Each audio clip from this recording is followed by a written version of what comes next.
Hola,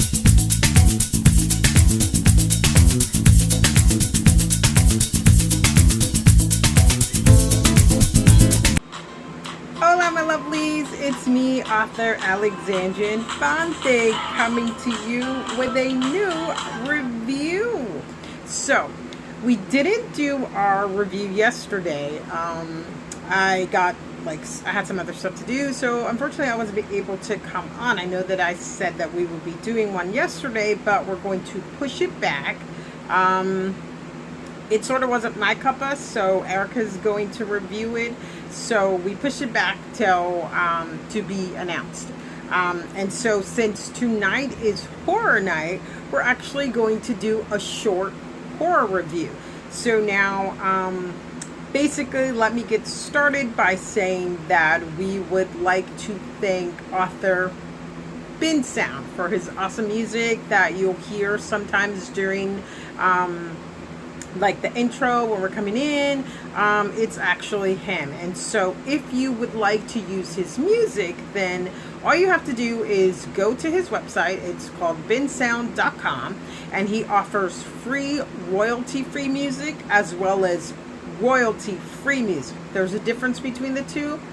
Free royalty-free music is what we use on the channel, because basically all we have to do is give him his shout out, and then basically we get to use it for trailers, like book trailers, the channel itself, all of that stuff, by just giving him his props, which is what I'm doing right now. And then you have royalty-free music, which is what you can actually buy, and then you get to use it whenever. But I would say pretty much just research that, because I don't really know all that much about the common licenses for that, because I use the free royalty-free. So pop over to his site, binsound.com, check it out, and it's got awesome music. He's got musical scores, he's got rock, jazz, little sort of like R&B, and pretty much just pop over there and see what you can use. I mean, it's free, royalty-free, and royalty-free music, so me as well. So now tonight's short horror is called Crisis Center, and it is a 99 cent. The author offers it for 99 cent, and it's by Vanessa Perry, and it's called Crisis Center. And basically it takes place, Vanessa is actually having some mental health issues, and so she's having a hard time just, you know, dealing with life in general. And so she's often had like these suicidal thoughts, and so where the book opens is she's actually made an actual attempt on her life this time again. And so what she does is she takes an overdose of blood pressure medication, and then has, like, you know, sort of, I guess, like that life flashing before your eyes moment. And so she decides, oh heck, this is not for me. What was I thinking? And so she calls 911, and then the paramedics come. They you know, get her, take her to the hospital. I'm sure her stomach is pumped and all that stuff. And so she's there on a after they treat her, they decide to ship her somewhere else, or they take her somewhere else, and they take her to the Wayland Crisis Center. And here she's accepted. She's assuming that, like, she's going to be on like a 72-hour lockdown, which basically is what they give you when you know, try to attempt to harm yourself. And so you're in the facility for 72 hours, and like you can't have contact with anybody. You pretty much are there trying to figure out what's going on with you. You know, you see the doctors, all that kind of stuff. And so when she gets there, she sits next to a fellow patient, and the patient's name is Chip. And so Chip is non-binary. She doesn't, I mean, they don't go by any of the regular pronouns that we use, you know, in straight life. And so they have this conversation, and so Chip is pretty much telling her, you know, the do's and the don'ts of the facility and what's going to help her get out of there quicker.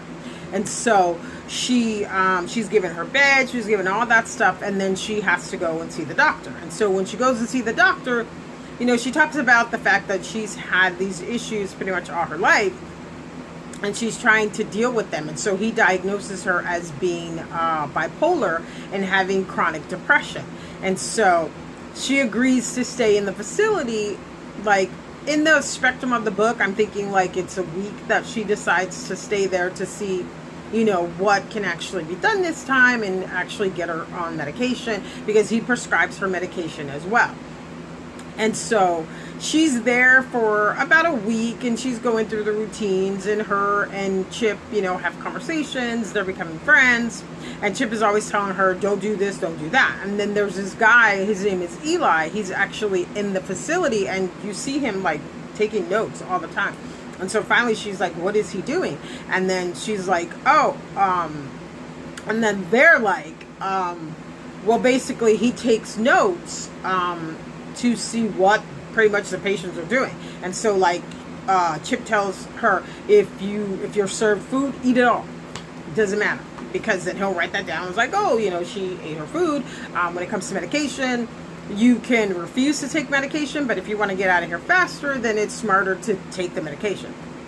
And so Chip just pretty much gives Allie, I'm sorry, did I say the character's name? Yes, her name is Allie Harder. I'm so sorry. And so Chip gives Allie all of the things, that she's supposed to do to stay, up, and then to be able to get out of the facility quicker. And so she goes to one of the groups, and she's not going to participate, and then Chip like sort of elbows her and is like, participate, because he's writing it down. And so Allie participates, and they talk about anger and all this stuff, and how she isn't really angry, and so she doesn't really deal with that emotion. And so basically he gives her all this stuff that the guy Eli is actually directing the session, and so he gives her all these tips or whatever. And so she writes them down, and then she goes to her room. Allie goes to her room, and she goes into the bathroom, to use the bathroom, and she gets this really eerie, weird feeling, and then she looks up, and there's like this dark shadow figure in the mirror, and she's like, oh my god. She turns around to look in the room, and there's no one in the room. And so she's like, wait, what the heck?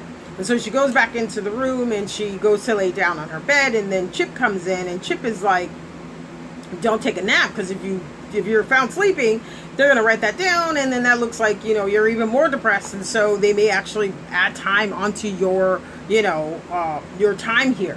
And so Allie's like, fine, and then she goes, Chip is like, they have notebooks, so you can journal, you can do that kind of stuff. And so Allie goes, and she gets one of the notebooks, and she's just writing down her little feelings or whatever.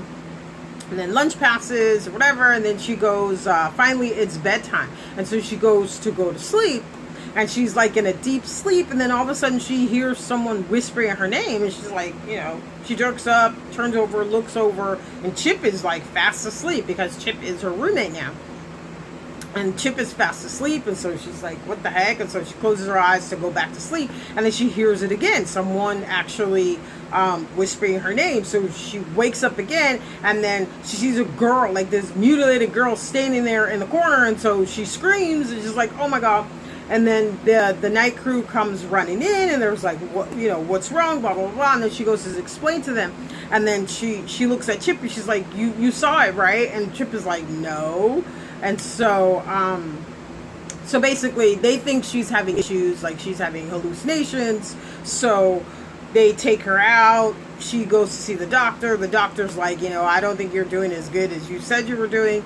So he puts her on he puts her into the 30-day program. So when Allie first got there, Chip was telling her that they have a 30-day program that they try to get the patients to go into, because of the fact that, the facility will make more money. And so Allie's really upset, and she's like, I don't need 30 days. What am I going to do about my job? All this kind of stuff. And she's like, I'm fine. And so he's like, no, I recommend that you do the 30 days. So she goes to do the 30 days, and it's like, during these 30 days, she keeps seeing this girl. And then the girl pretty much tells her that her name is Annalise. And then she's like, she appears again, and she's like, help me, help me. And she's like, what do you mean help you? You know, she's freaking out or whatever. And then she like comes over to the bed, and like she gets a good look at her, and like her face is all mutilated and everything. And so she's freaking out, and she's like, help me, help me. And she's like, no, just go away, just go away. And so when she turns over to go back to sleep, she turns on her back and she closes her eyes, and you know, she's like pretty much got her arms like this, and then all of a sudden she feels someone choking her, and so she's like struggling, trying to get up, and as she's wrestling with what, you know, this person, she falls out of the bed, and when she hits the floor, she looks up and there's no one in the room, and it was that same shadowy figure. So of course now she's really freaking out, and it's been a month, and she keeps seeing these people, and then finally she has to like pull herself together, because Chip is like, you're never going to get out of here if you don't pull yourself together. And so she pulls herself together, and finally her 30 days are up, and she gets, you know, she's about to be released. Well, Chip gets released before her. And so since they've become friends, they like, you know, I'm assuming, because the author doesn't really say this, but they exchange numbers, all that kind of stuff. And so when Allie finally gets out, she goes home, and she's pretty much, you know, piddling around, and she's got that feeling of, you know, just the anxiety, the depression, all that stuff. And so she calls up Chip, and they're like, you know, do this, do that, you know, take a hot, relaxing bath. It's what I do when I get that feeling, or I feel like, you know, life is too overwhelming for me and I can't like really deal with it right now.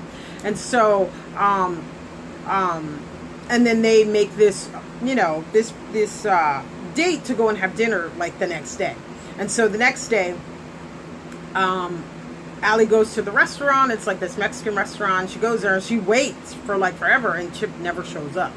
And so of course she's upset, and so she goes home, and then, you know, she's thinking about all of this stuff, and then she hears that voice again. So it's like, what the hell is at my house? And so she rushes out of the house, and she goes to her brother's house. And so she's talking to her brother, and she tells her brother everything that goes on. And then so her brother's like, Allie, you need to get help. And she's like, well, duh, that's what I've been trying to do. I went to the facility, blah, blah, blah, blah. And the brother's like, no, Allie, that facility burned down 2 years ago.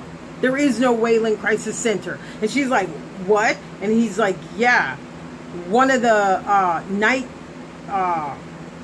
employees was sexually abusing a patient there, a female patient there, and she every time she would tell people, they wouldn't believe her, and so she wound up mutilating her face, and then she burned the place down.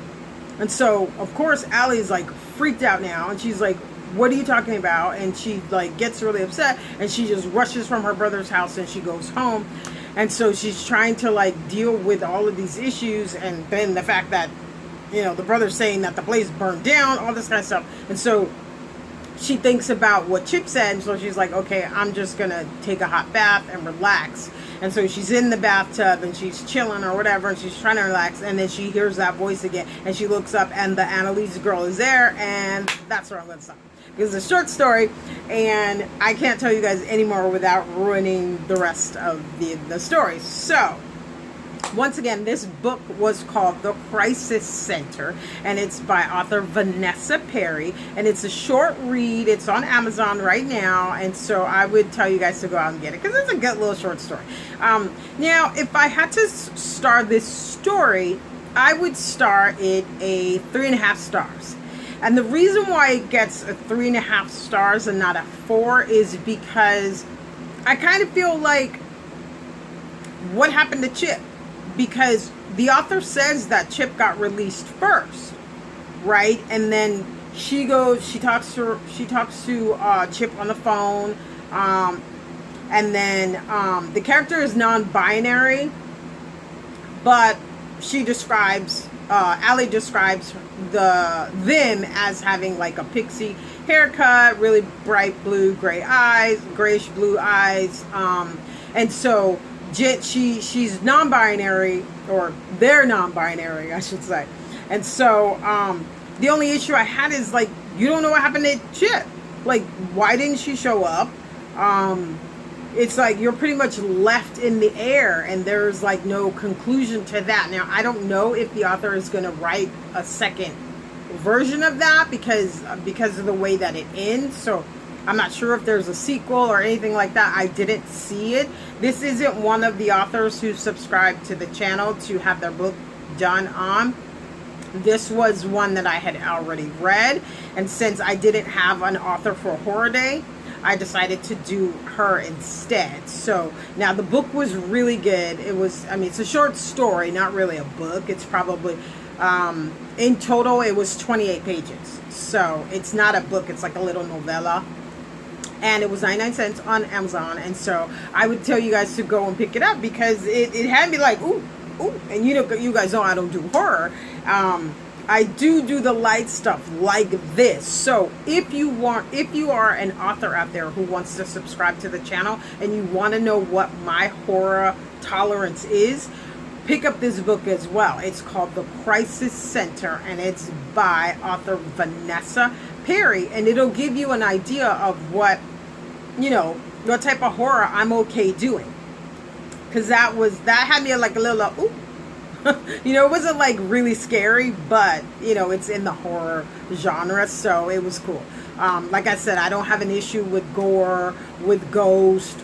You know, my only issue is when it comes to God and demons and devils and that kind of stuff. And then even that, it depends on the level of it. Like, if you got spells in your book, I might glance over or turn the page and be like, oh my God, no. But other than that, you could still send it in. So that's a good book to judge by what I mean when I say light horror, because to me that was light horror. And that's pretty much it. Thank you guys so much for tuning in for this review. Tomorrow we will be actually, since the week got off like at a really low start and we didn't actually have any reviews, I'm gonna go ahead and review tomorrow as well. And tomorrow I will be reviewing a paranormal. It is an interracial paranormal, and basically I won't tell you anymore. I'll let you be surprised and see the review tomorrow. And so that's pretty much it. Once again, if you are wanting to subscribe to the channel, please go to Multicultural Romance Latina at gmail.com. And please excuse my pitifulness back here with the moving and all of that stuff. I haven't gotten the actual like review stuff out of the box, but I really truly plan on doing that this weekend, so I can get it all up for you guys, and so you won't see my pitiful bareness back there. Me just trying to throw up something so basically it won't look so bare back there. But I should have all of that stuff up for next week. And that's pretty much it. Thank you so much, guys. Make sure you tune in tomorrow for tomorrow's paranormal review. And love you guys. Hope to see you tomorrow. Bye, Allie.